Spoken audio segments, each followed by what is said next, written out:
இந்த வேளையிலும் சுருக்கமாய் தேவனுடைய செய்தியை நாங்கள் தியானிக்கப் போகின்றோம். என்ன வார்த்தை என்று சொன்னால், ஏற்கனவே உங்களுக்கு சொன்னபடியாக கர்த்தர் என் மெய்ப்பராய் இருக்கிறார். இது எங்கே இருக்குது வேதாகமத்தில்? 23, சங்கீதம் 23. கரெக்ட். சங்கீதம் 23ல் யார் சொல்கிறா இது? இந்த சங்கீதத்தை பாடியிருந்தது யார்? தாவீது. கரெக்ட். தாவீதின் சங்கீதத்தில் 23ல் கர்த்தர் என் மெய்ப்பராய் இருக்கிறார் என்று சொல்கிறார். இந்த சங்கீதத்தினுடைய பின்னணி, இதனுடைய பேக்ரவுண்ட், எந்த சூழ்நிலையிலே தாவீது இந்த காரியத்தை பாடினார் என்று சொல்லி நாம் பார்க்க போகின்றோம். அதற்கு முன்னதாக இந்த சங்கீதம் ஒரு முக்கியமான ஒரு சங்கீதம் வேதாகமத்தில். எத்தனை பேருக்கு மனப்பாடமாக தெரியும்? எல்லாருக்கும் தெரியும் இல்லை? சின்ன ஹெல்ப் பண்ணால் எல்லாத்தையுமே சொல்லிடலாம். ஏன்னா இது இந்த சங்கீதம் ஒரு லைஃப் சேவர். என்னுடைய வாழ்க்கையில் இது அநேக நேரங்களில் லைஃப் சேவராக இருந்துச்சு. ஒருவேளை என்னுடைய அனுபவத்தை உங்களோடு கூட பகிர்ந்து கொண்டால் உங்களுக்கும் இப்படிப்பட்ட அனுபவங்கள் இருக்கும். ஏன்னா இந்த சங்கீதம் ஒரு லைஃப் சேவர் சங்கீதம். எப்படின்னு கேட்டிங்கன்னா, நான் சிறு பிள்ளையாக சண்டே ஸ்கூலில், நான் அதிகமாக சண்டே ஸ்கூலுக்கு போக மாட்டேன்.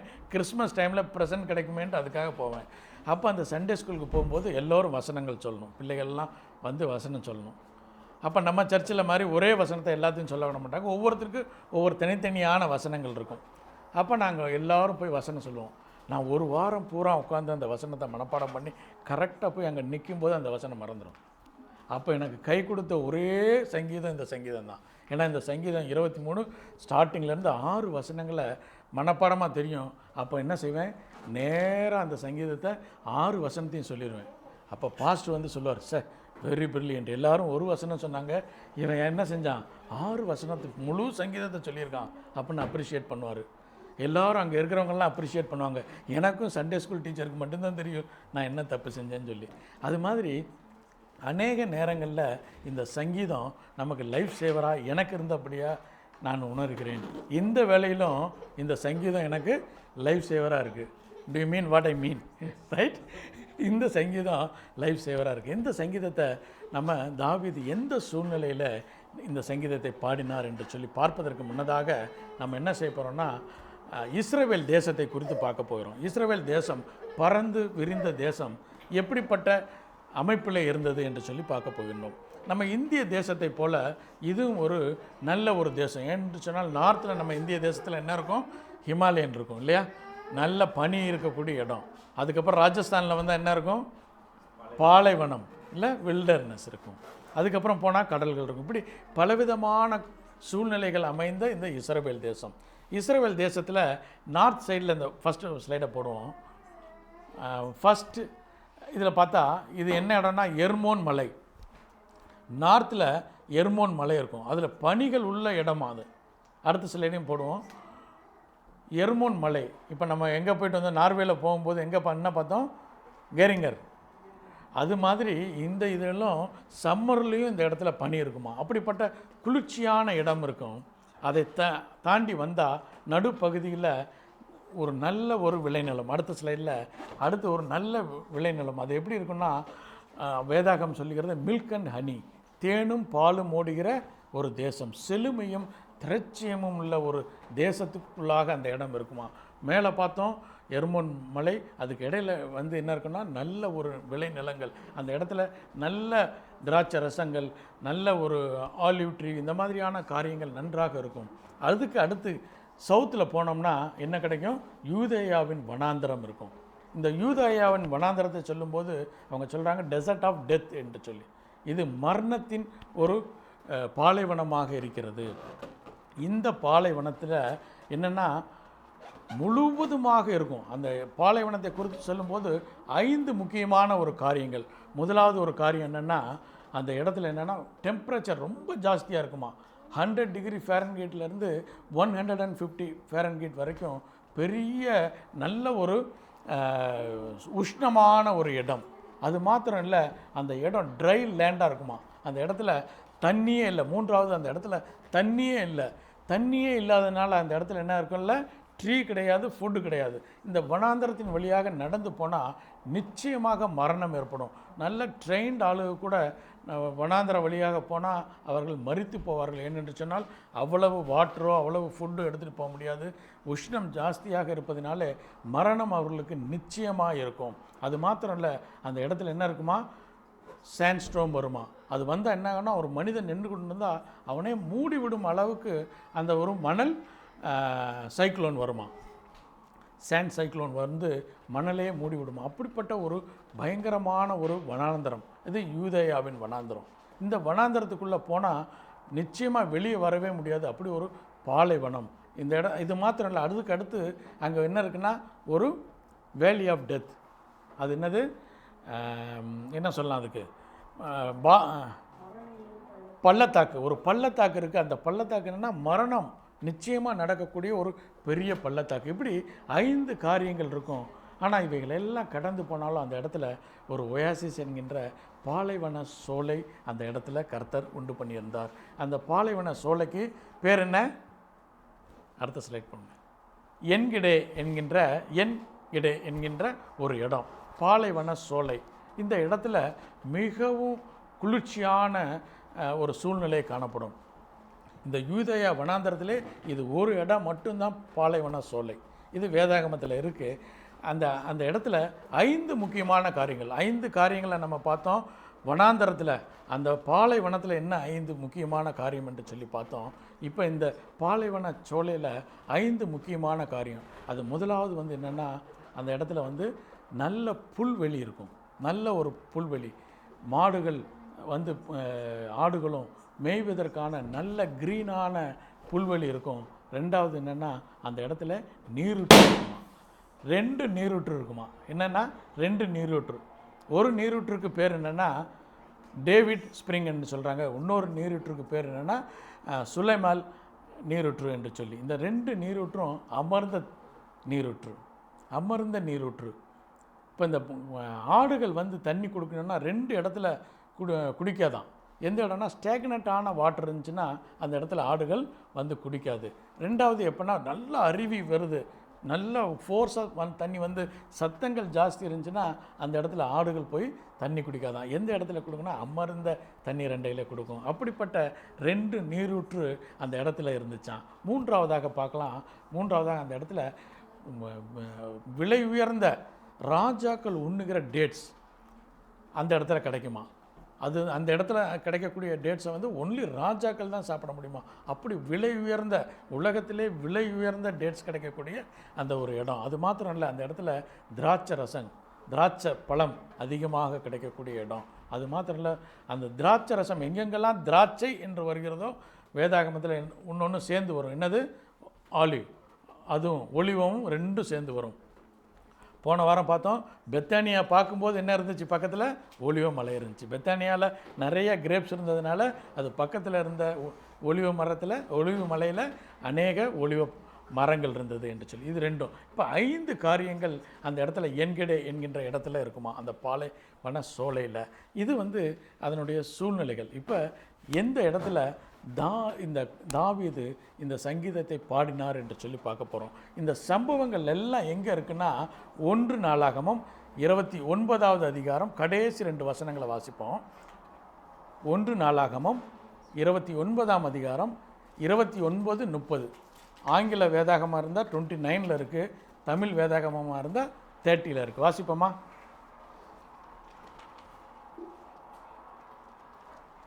மூணு நபர்களை குறித்து சொல்லப்பட்டிருக்கிறது. யார்? சாமுவேலின் தீர்க்க தரிசனம், 2வது நாத்தானின் தீர்க்க தரிசன புஸ்தகம், 3வதாக காத்தின் தீர்க்க தரிசன புஸ்தகம். நம்ம இங்கிலீஷில் வாசித்துருவோம். 29. Now the acts of David the king, first and last, behold, they are written in the book of Samuel the seer, and in the book of Nathan the prophet, and in the book of Gad and seer. அப்போ இந்த புஸ்தகம் last time நம்ம பார்த்தோம், யாசேரின் புஸ்தகம் பார்த்தோம். அப்போ சொன்னால் 7 புஸ்தகங்கள் இருக்குது வேதாகமத்தில், ரெஃபரன்ஸ் புக்குங்க. அதில் நிறைய காரியங்கள் கொடுக்கப்பட்டிருக்கு என்று சொல்லி. அதுபோல் இந்த நாளில் இந்த காத்தின் தீர்க்க தரிசன புஸ்தகத்திலிருந்து நடந்த அந்த சம்பவம், இந்த எந்த சூழ்நிலையில் இந்த தாவீது இந்த சங்கீதத்தை எழுதினார் என்று சொல்லி விளக்கமாக எழுதியிருக்கிறார். அந்த காரியத்தை நம்ம தியானிக்க போகிறோம். நீங்களும் நானும் அறிந்த வண்ணமாக பெத்லகேம் என்கின்ற ஊரில் யார் இருந்தால், ஈசா என்கின்ற ஒரு மனிதன் இருந்தார். அந்த மனிதனுக்கு எத்தனை பிள்ளைகள் இருந்தாங்க? 7 குமாரர்கள் இருந்தாங்க. 8ஆவதாக பிறந்தது யார்? தாவீது. தாவீதை அவர் தள்ளப்பட்ட கல்லாக விட்டபடினால தாவீது என்ன செய்கிறாரு?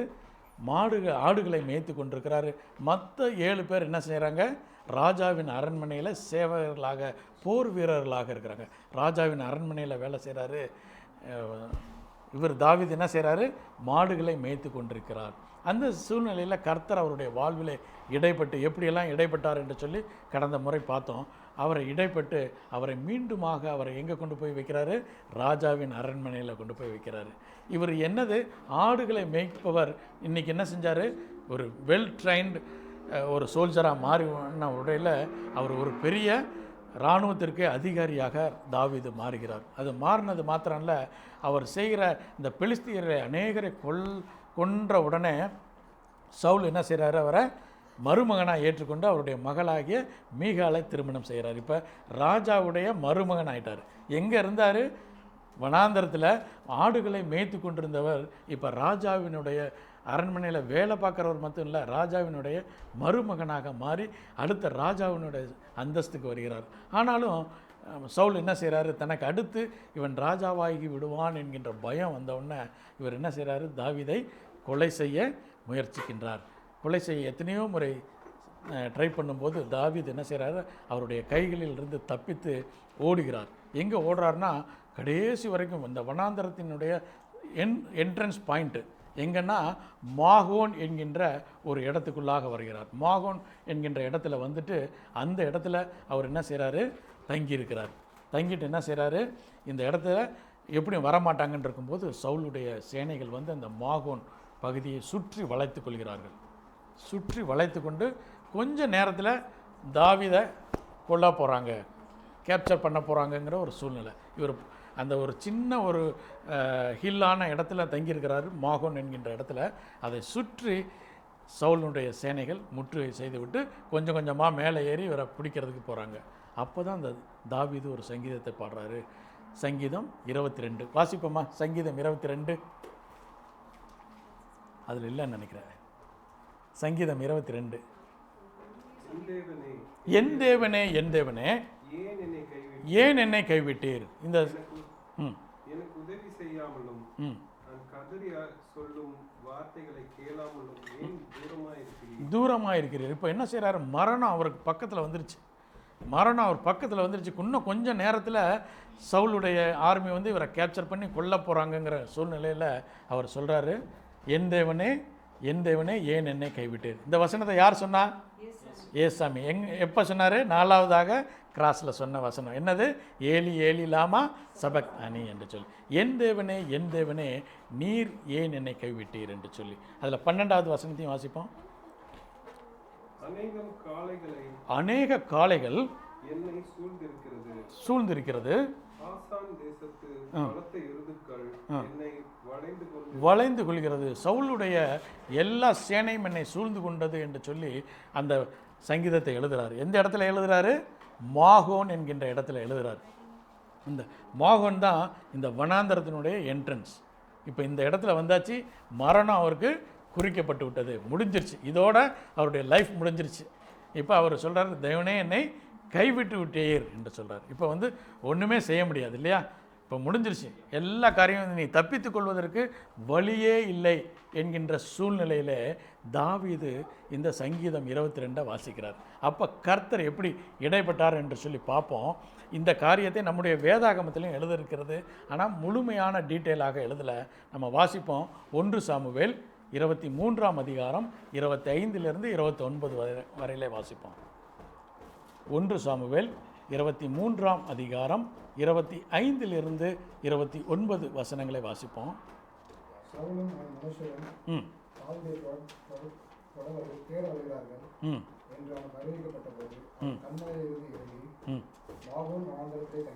மாகோன் வனாந்தரம் என்று சொல்லப்பட்டிருக்கிறது. மாகோனுடைய இந்த வனாந்தரத்தினுடைய என்ட்ரன்ஸ் பின்தொடர்ந்தான். சவுல் மலையின் அந்த பக்கத்திலும் தாவீதும் அவன் மனுஷரும் மலையின் அந்த பக்கத்திலும் நடந்தார்கள். சவுலுக்கு தப்பி போக தாவீது தீவிரித்த போது சவுலும் அவன் மனுஷரும் தாவீதையும் அவன் மனுஷரையும் பிடிக்கத்தக்கதாய் அவர்களை வளைத்துக் கொண்டார்கள். அந்த சமயத்தில் ஒரு ஆள் சவுலிடத்தில் வந்து நீர் சீக்கிரமாய் வாரும்,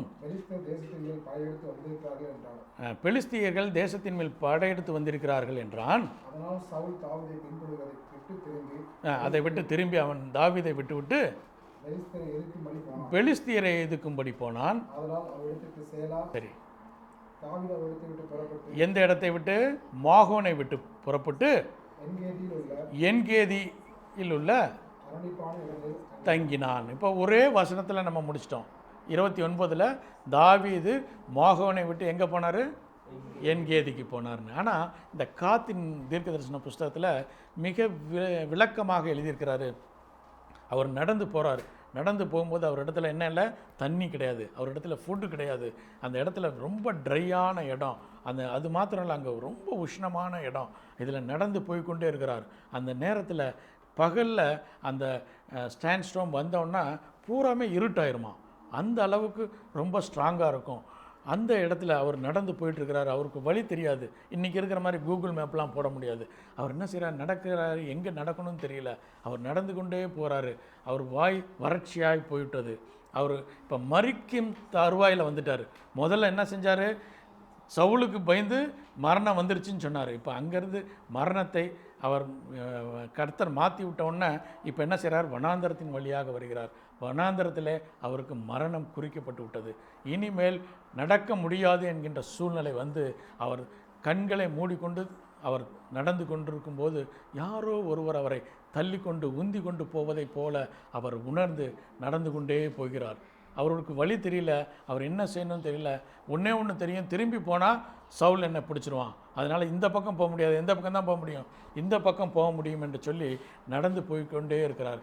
அவர் அப்படியே மயங்கி ஒரு இடத்துல விழுகும்போது கண்களை விழித்து பார்க்கும்போது ஒரு மெல்லிய தென்றல், ஒரு நல்ல கூலான ஒரு காற்று வீசுவதை பார்த்து அவர் கண் விழித்து பார்க்கும்போது அவர் பார்த்த இடம் பேர் என்னது?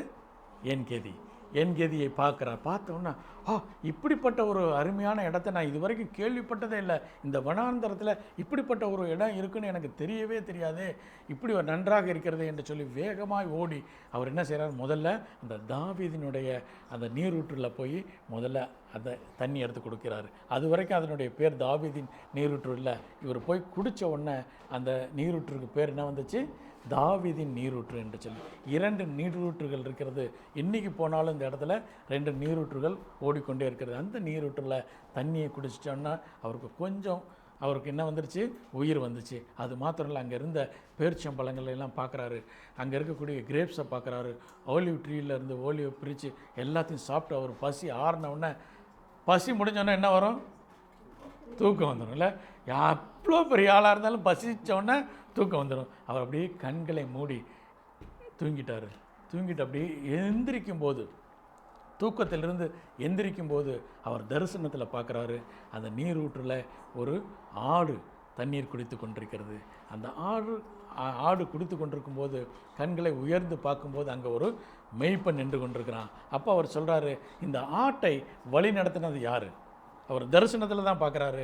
இந்த ஆட்டை வழி நடத்தினது ஒரு மெய்ப்பன். அந்த மெய்ப்பனுக்கு தெரியும் எப்படி இந்த இடத்துல தண்ணி இருக்குது, எந்த இடத்துல உனக்கு நல்ல புல்கள் இருக்கிறது என்று தெரியும். அதனால் அந்த மெய்ப்பன் இந்த ஆடுகளை வழி நடத்தினதை போல என்னை தேவன் இந்த இடத்துல, இந்த வனாந்தரத்தில் என்னை வழி நடத்தி இந்த என்கேதியிலே கொண்டு வந்து விட்டார் என்று சொல்லி இந்த சங்கீதத்தை பாடுறார். இப்போ இந்த சங்கீதத்தை தமிழில் தெரிஞ்சால் தமிழில், அல்லது இங்கிலீஷில் தெரிஞ்சால் இங்கிலீஷில் சொல்லுவோமா? கர்த்தர் என் மேய்ப்பராயிருக்கிறார், நான் தாழ்ச்சி அடையேன். புல்லுள்ள இடங்கள், என்கேதியில் உள்ள புல்லுள்ள இடங்களிலே மேய்த்து அமர்ந்த தண்ணீரண்டை. என்ன 2 ஸ்ப்ரிங் என்னது?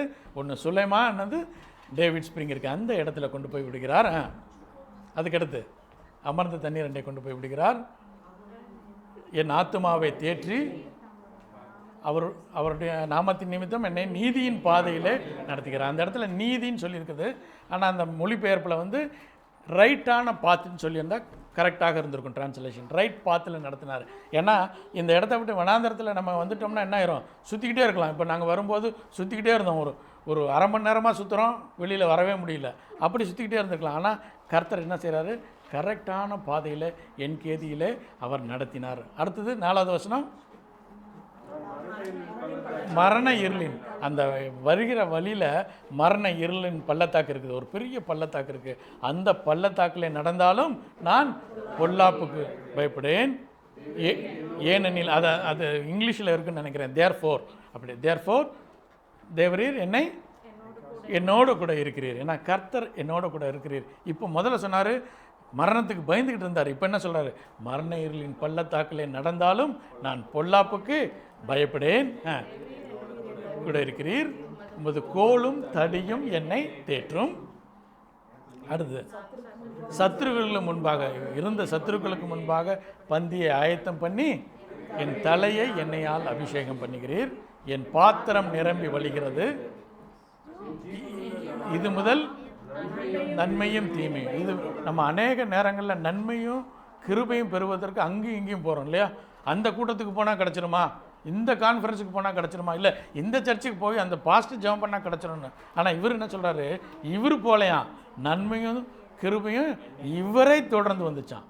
எப்படி கர்த்தர் பண்ணார், கிருபையும் நன்மையும் இவரை தொடர செய்தார். அப்புறம் கர்த்தருடைய வீட்டிலே நீடித்த நாட்களாக இருப்பேன். இப்போ அந்த ஒரு விசுவாசத்திற்குள்ளாக வந்தார். எங்கேருந்து, மாகோனில் இருந்து என்கேதிக்கு வரும்போது 2 சங்கீதம் மாகோனில் வைத்து ஒரு சங்கீதத்தை பாடுறாரு.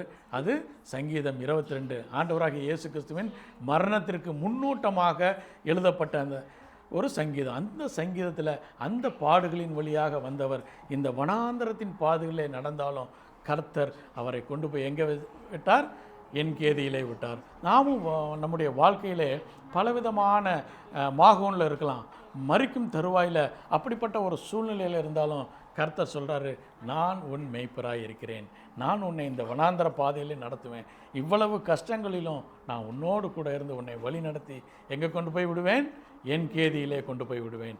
நமக்கும் ஒரு என்கேதி இருக்கிறது, பரம என்கேதி இருக்கிறது. அதில் உங்களையும் என்னையும் தேவன் கண்டிப்பாக கொண்டு போய் சேர்ப்பார். அது மாத்திரம் இல்லை, உள்ளும் புறம்பும் நாம் விளைச்சலை காணும்படியாக மறுமையில் மாத்திரமல்ல இம்மையிலும் நம்ம என்கேதியிலே கொண்டு போய் கர்த்தர் விட ஆயத்தமாக இருக்கிறார். கண்களை மூடி தேவனுடைய சமூகத்தை நோக்கி பார்ப்போம்.